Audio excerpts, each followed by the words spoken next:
রাস্তার ধারে এক অপূর্ব সুন্দর বন। সেই বনের মধ্য দিয়ে দুটো রাস্তা দুদিকে চলে গেছে। একটা রাস্তা সবাই চলার ফলে সেই রাস্তার উপরে মানুষের পদচিহ্ন বা পথের গাঢ়তা এবং দৃঢ়তা বেশি। অন্য রাস্তা দিয়ে মানুষজন সাধারণত যায় না বলে সেই রাস্তায় পায়ের ছাপ খুব কম। লেখক সেই রাস্তার ধারে দাঁড়িয়ে থেকে ঠিক করছে যে কোন দিকে যাওয়া উচিত, এবং শেষে যে পথটা দিয়ে মানুষজন কম গিয়েছে সেই পথটাকেই লেখক গ্রহণ করলেন যাওয়ার জন্যে। কবিতাটা পড়ার পরে আমাদের এই উপলব্ধি হবে যে রাস্তাটা বিচার করা বা তার মধ্যে অদম্য ক্ষমতার একটা প্রকাশ পাবে, না সেই যে কবিতাটা যিনি লিখেছেন তার জীবন দর্শন বা তার থিঙ্কিং থেকে আমরা সেই কবিতাটাকে বিশ্লেষণ করব।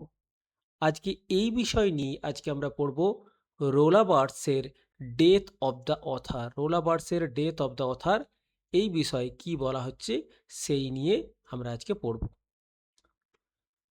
তো রবার্ট ফ্রস্টের একটা কবিতা আছে, কবিতাটার নাম দ্য রোড নট টেকেন। এই কবিতাটা বলা হচ্ছে, two roads diverge in a wood and I took the one less travelled by and that has made all the difference. রাস্তার দুটি রাস্তা, এবং এই রাস্তার মধ্যে কোন রাস্তাটা আমি চুজ করব, যে রাস্তাটায় কমজন মানুষ গিয়েছেন, এবং সেটাই একটা ডিফারেন্স করে দেবে। এই কবিতাটা পড়ার ফলে আমাদের একটা উপলব্ধি হয় যে এই কবিতাটা কি কেবলমাত্র সাহসের উপরে, যে সবাই যে পথে চলেছে সেই পথে না গিয়ে অন্য কিছু, নতুন কিছু, আলাদা কিছু তৈরি করাটা, এবং সেটাই একটা ডিফারেন্স গড়ে দেওয়া। Choosing a unique path in life, জীবনে একটাই পথ বেছে নেওয়া।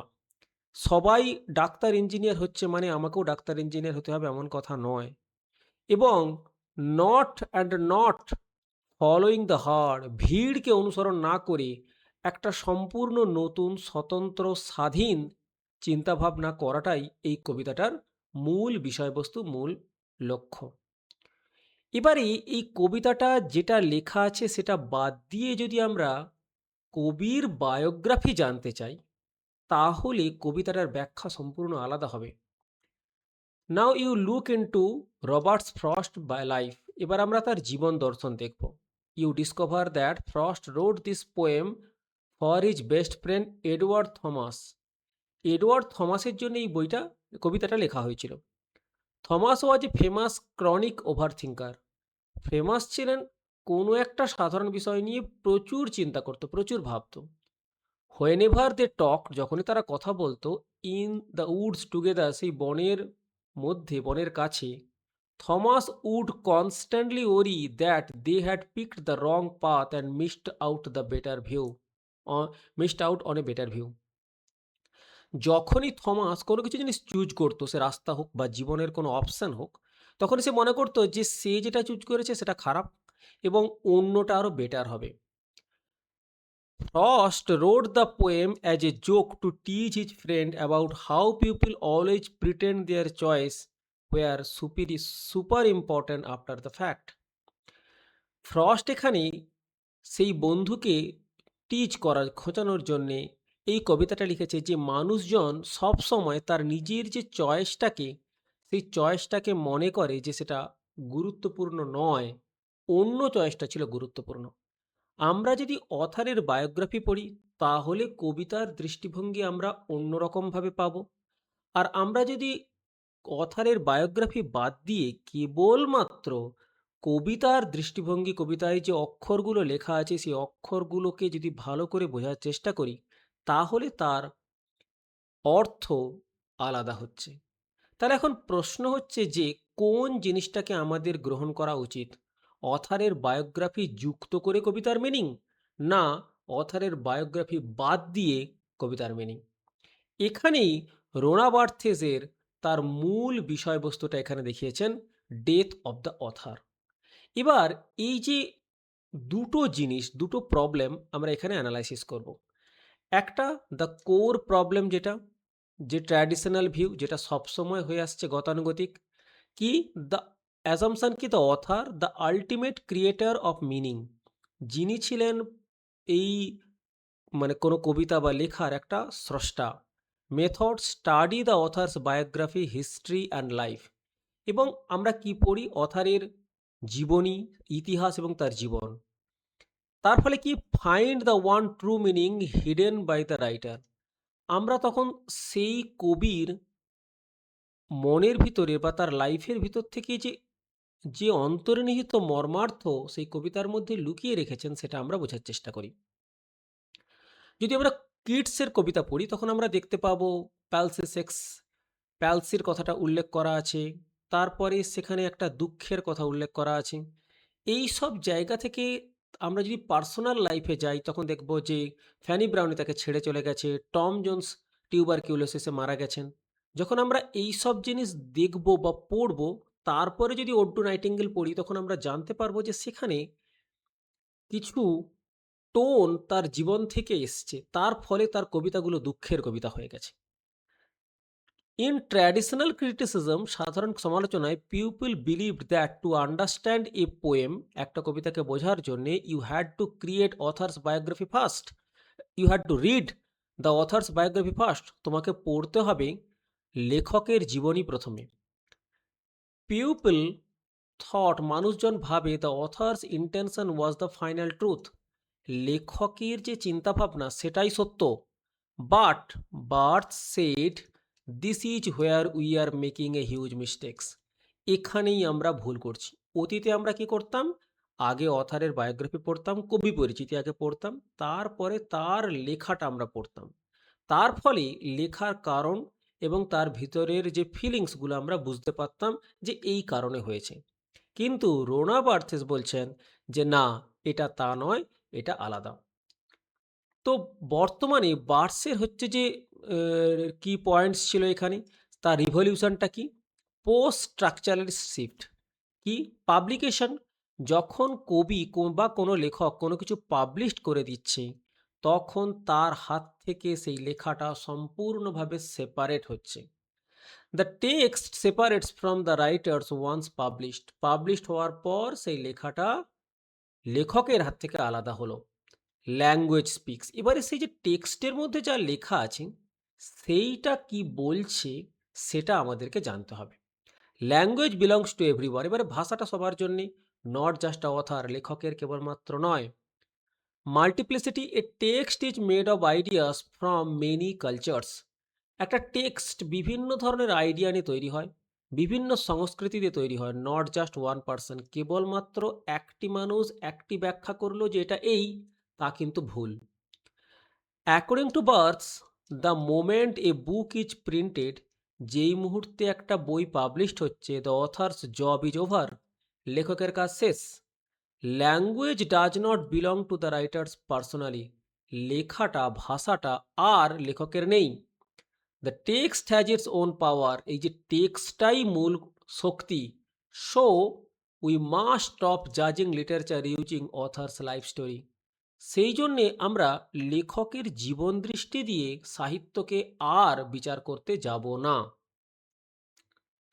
এখানেই রোলা বার্থেসের যে ডেথ অফ দ্য অথার 1967 লেখা হয়েছিল তার প্রাসঙ্গিকতা।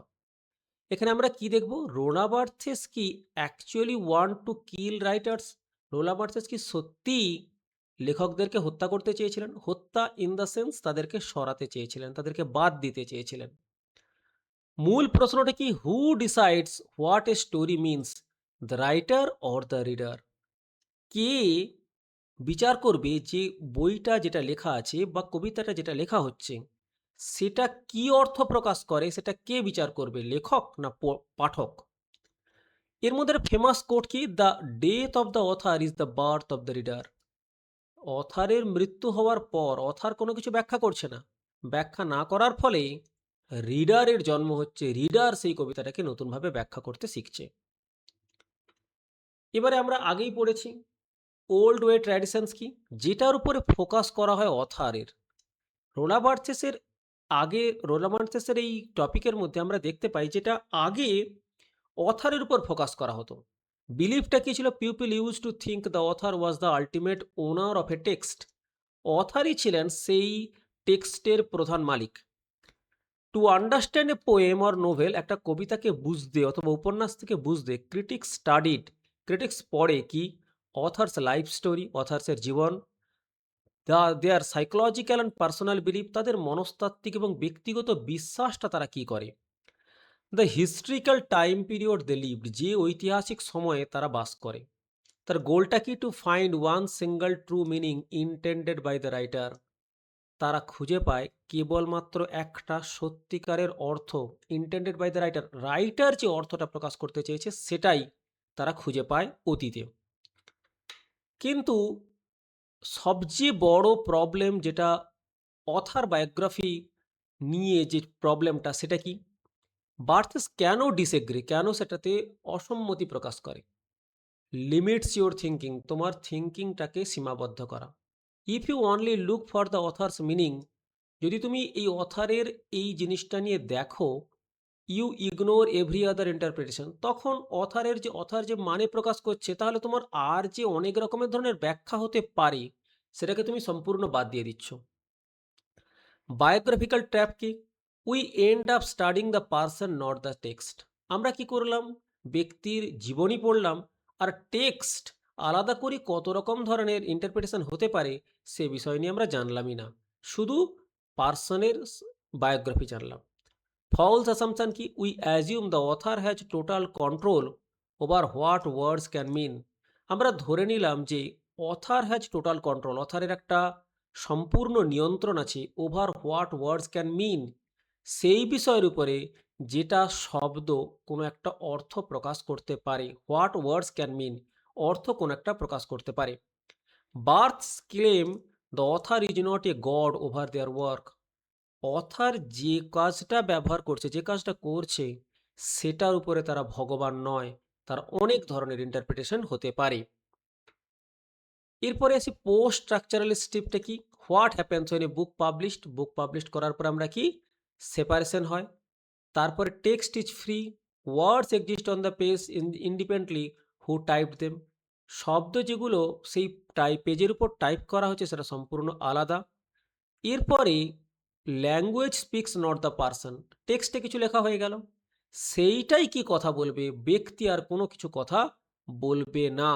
No single person owns a word or its potential meaning, কোনো ব্যক্তি এই শব্দের এই অর্থ হতে পারে তার কোনো ব্যাখ্যা করতে পারে না। এরপরে আসি কি distinction, work versus text. Work আর টেক্সটের মধ্যে কি পার্থক্য? ওয়ার্ক কি? ফিজিক্যাল অবজেক্ট, যে বস্তুটা আমরা হাতে ধরতে পাচ্ছি, একটা বই সিটিং অন এ সেলফ, একটা বই যেটা আছে সেলফে আছে, হেল্ড ইন ইউর হ্যান্ড, যেটা তুমি হাতে ধরে রেখেছো, ক্রিয়েটেড বাই পাবলিশার, যেটা পাবলিশার পাবলিশ করছে।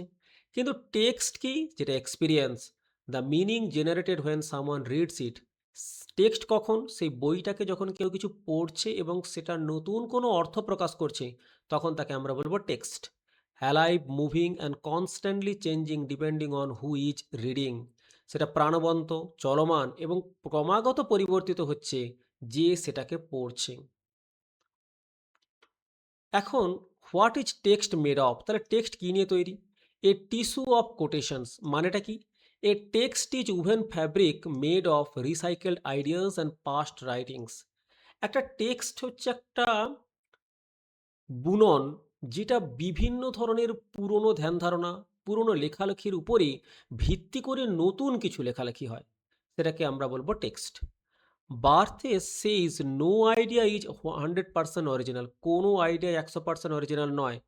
এ text is like a woven fabric made from, একটা টেক্সট হলো একটা ফেব্রিকের মতো, যেটা বোনা হয় ideas from thousands of human cultures, সহস্র মানুষের সংস্কৃতি থেকে বোনা হয় নতুন। Previous books, histories and language, অতীতের কোনো কিছু জিনিস থেকে নিয়ে নতুন করে কিছু অ্যাড করে নতুন কিছু তৈরি করা।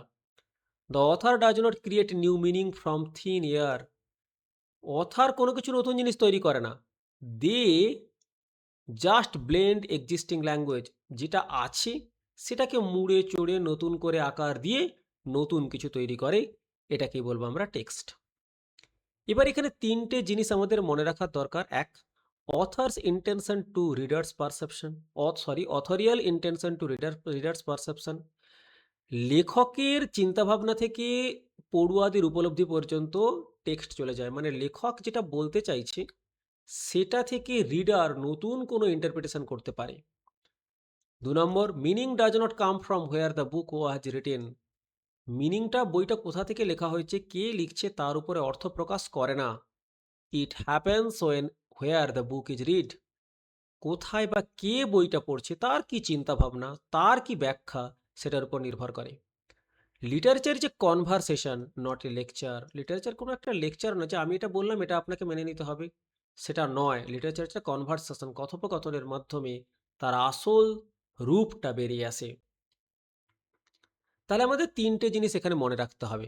ডেথ অফ দ্য অথারের বই থেকে আমরা তিনটে জিনিস মনে রাখবো। প্রথম কি, authorial intent is dead. Don't let a writer's life dictate your reading.